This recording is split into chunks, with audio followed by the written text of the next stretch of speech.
since I was already cruising at 70, I forgot. But let's just say we got a new top speed, and it's a good one.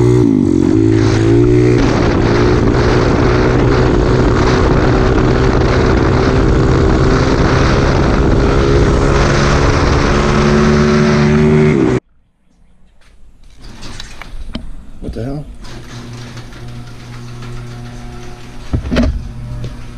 Alright, let's see what the top speed was. So I was like cruising at like 70, 72, and this thing just cruises at like 70. It feels like 60. Like the RPMs aren't even that high. It just cruises so fast. I'm always speeding and I don't even try. So I decided I had the open road, like a mile, good solid mile. I held her out in fifth. Longest I've ever have. I've always been worried about it because the carb's not dialed in perfectly yet. But I held it out, and we went 80.4 miles an hour. So we broke 80. That's the first time I broke anything faster than 77 on a CT70. So we did 80.4. That's with 1632 gearing with a 120/90/10 tire. So I could still do a 17 up front and even like a 30 in the back. I just went 19.6 miles, 80 miles an hour max. So before, I would ride like 10 miles, and this thing would already have like a half a tank of fuel gone. She spilled a little because I did a couple small wheelies, but now that I got the carb not as rich, I just went 19.6, so we'll say 20 miles, and this is beating on it the whole time. I mean beating on it. Every time I came to a stop, I'd rip on it to 60. Did some wheelies, did an 80 mile an hour speed run, bunch of stop and go through town. So let's see where we're at. This would be absolutely full. Obviously that's empty, and we're right here. So that's way better than before. Before I could only go across town, and when I got to the other side of town I had to fill back up to make it home.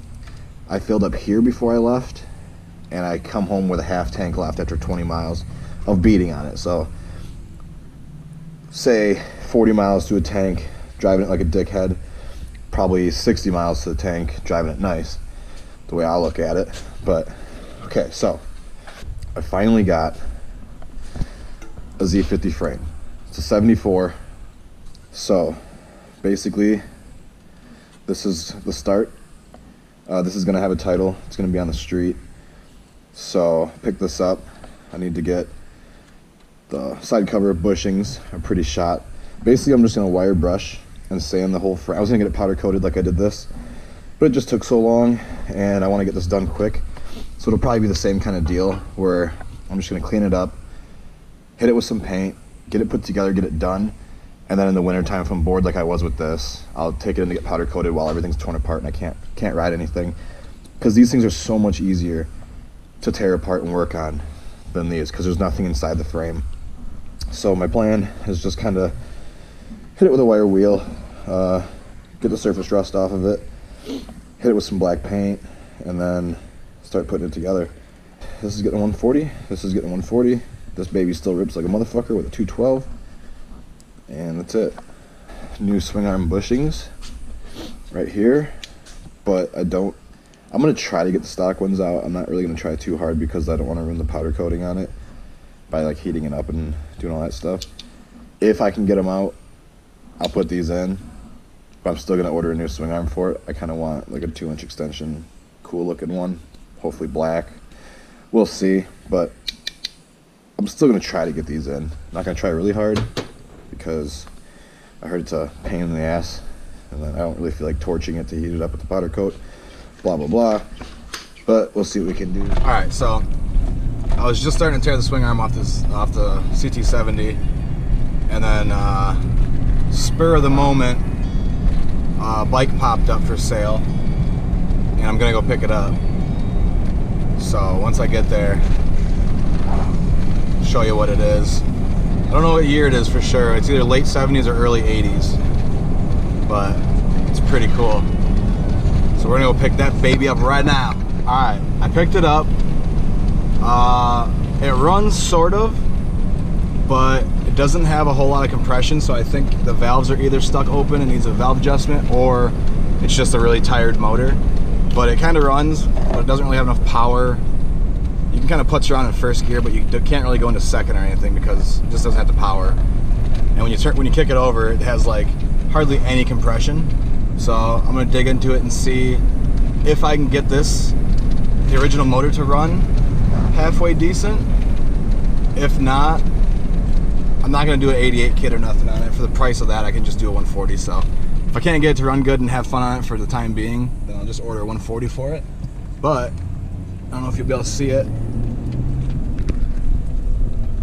When I get to my house, I'll unload it, get a closer look at it, and start kind of seeing if I can get it to run a little bit and figure out what year it is too. I'm not sure. I think it's late 70s, early 80s. It's not the new ones like the 90 ones. Alright, I just got home. Here it is. I just looked up the serial number, and judging by the serial number, this is a 79. I'm guessing the seat's been a new seat's been put on it. Probably new fenders. They're a little bit different colored. But I think it's a 79 judging by the serial number. I haven't really looked at it. I just took it out of the truck. Haven't really looked at it. Because I think the 79 was either supposed to have a red Z or no Z on the seat. But I'm sure it's been replaced because it's in good shape, so I doubt this is the original seat.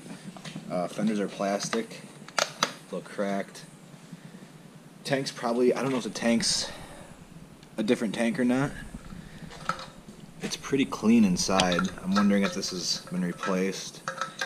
Hard to tell. It's a little bit different color than the frame and the plastic fenders, the red.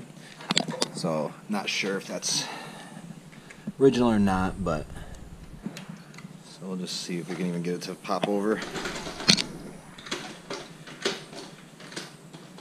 Yeah, there's like no compression.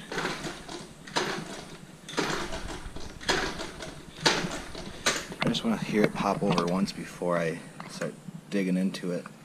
I think this switch is kind of goofy.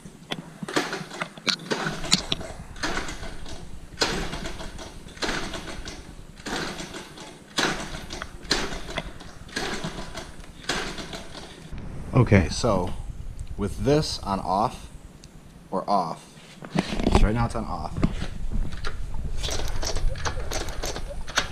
We're getting all the spark in the world. If I put it on run, we get no spark. So that could be a reason why it wasn't starting. So let's try that. All right, so now we got this on off instead of run. Let's see. We got spark now. Oh yeah. First kick now.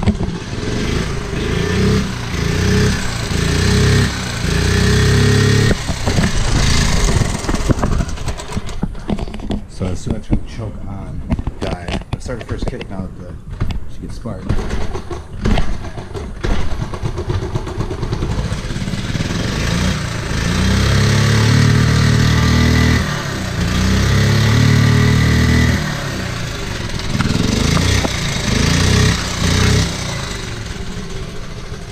Doesn't sound the greatest. She moves.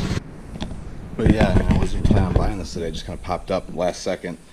Decided I'd jump on the deal since I've been offering everybody else with these for sale $500. This one was just started at $500, so I figured why wouldn't I go buy it. The plan with this one, since it's the R, so it's got the teardrops tank and the low seat, versus this one, which has got the more round tank and the taller seat. This one's going to be the one I'm still going to put on the street. I don't really care about the title for this one. I'm just going to make it kind of a fun pit bike, 140. So what I'm going to do is get an aluminum extended swing arm, probably the same one I'll put on the other Z50. I'm going to do shocks, disc brake front end, what else? The 140 swap, different tires. I'm going to get those really knobby dirt tires. I'm going to try to find two sets, some tubeless 8-inch wheels. I'm going to keep these 8s. It is going to sit a little bit higher. I'm going to raise it up with the suspension and stuff like that, but I'm going to try to keep them 8s. So we'll do some knobbies on it, new front end, new swing arm, new motor, clean it all up. I'll strip the whole thing down, clean it all up before I put it back together. And then obviously some new handlebars, new throttle, things like that. But it's just going to be kind of a rip around bike. Take it out to the yard, take it to Billy's shop, just dick around on it, let people ride it, kind of thing, make it look cool. keep it around. We'll probably do a new exhaust pipe on it too in the 140. We won't keep the stock one. I need a 140 for this, I need a 140 for this, I need a 140 for that. So I got some money to spend here, but I think it'll be worth it. Alright, got it out. Forgot this cover was off. Made a giant oily mess. But she's out. It was literally one plug, the chain, and the 2 motor mount bolts, and then the throttle cable. That's it. Fell right out. So I'm going to get the oil drained, get it on the bench, get the head off, get the jug off, get it ready for new piston, new jug, all that stuff. Get it on the bench, get all this oil out of this thing so I don't make too big of a mess, even though there can't be much left in it now. So all of it's on my floor. Look at this. Giant mess. I got kitty litter somewhere, but we'll deal with that in a minute. We got the motor up here, ready to take apart.